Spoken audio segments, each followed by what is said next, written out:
Bizim bu yolumuz biraz daha yakın olduğu için biraz tipi fırtınadan dolayı sık sık kapanmaktadır.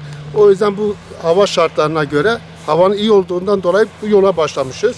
Normalde Adaklı üzeri yolumuz açıktır. Bu yolun yapılan çalışmalarına bütün personellerine, amirlerine, herkese çok çok teşekkür ederim. Zaten 30-40 gün devamlı sürekli kar tipi fırtına içindeydi. O yüzden bu yol çalışması olmuyordu. Burada tipi fırtına elverişi olduğu için bir şey yapılmıyordu özel idare olarak da. Şu anda havalar muhalefet var, güzel. Hava şartları iyi olduğundan dolayı ekipler de tüm güçleriyle beraber çalışıyorlar. Teşekkür ediyorum. Allah razı olsun.